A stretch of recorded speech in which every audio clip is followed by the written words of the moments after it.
Bollywood actor Sushant Singh Rajput అందరికీ సుపరిచితమే. MS Dhoni బయోపిక్తో national వైడ్గా మంచి గుర్తింపు తెచ్చుకున్నారు సుశాంత్. అయితే 2020లో సుశాంత్ ఆత్మహత్య చేసుకోవడం అందరికీ షాక్ ఇచ్చింది. ఆయన మరణంపై సిబిఐ ఎంక్వైరీ కూడా జరిగింది.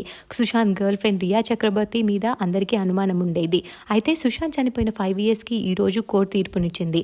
ఆయన మరణానికి రియాకి కానీ ఆమె ఫ్యామిలీకి కానీ ఎలాంటి సంబంధం లేదని కేసుని క్లోజ్ చేస్తూ క్లీన్ చిట్ ఇచ్చారు. రియాకి క్లీన్ చిట్ రావడంతో ఆమె ఎలాంటి పోస్ట్ చేయలేదు. కానీ లక్ష్మీ మంచు చేసిన పోస్ట్ మాత్రం ఇప్పుడు నెట్టింట వైరల్ అవుతోంది. Lakshmi Rhea Chakraborty best friends. ఈ రోజు లక్ష్మీ మంచు చేసిన ఆ పోస్ట్ రియాకి ఆమె ఫ్యామిలీకి క్లీన్ చిట్ వచ్చేసింది. ఇలాంటి రోజు వస్తుందని నాకెప్పుడో తెలుసు. నిజం తెలియడానికి టైం పడుతుంది, కానీ అది ఎప్పుడూ ఫెయిల్ అవ్వదు. రియా అండ్ ఆమె ఫ్యామిలీ ఊహించలేని బాధని అనుభవిస్తూ కూడా స్ట్రాంగ్గా ఉన్నారు. వాళ్ళ ఓపిక నన్ను ఇన్స్పైర్ చేసింది. ఇలాంటి సమయంలో వాళ్ళు చాలా గ్రేస్తో డిగ్నిటీతో ఎంతో ఎత్తుకెదిగారు. ఎవరైతే త్వరగా జడ్జ్ చేశారో వాళ్ళు సారీ చెప్పాల్సిన టైం వచ్చేసింది. రియా, నాకు చాలా గర్వంగా ఉంది. నీకు మోర్ పవర్, శాంతి రావాలి. అలాగే మరొక అందమైన చాప్టర్కి ఇది బిగినింగ్ కావాలి. నువ్వు పడ్డ బాధంతా పోతుందని నేను ఆశిస్తున్నాను అంటూ ఎమోషనల్ అయ్యారు లక్ష్మీ మంచు.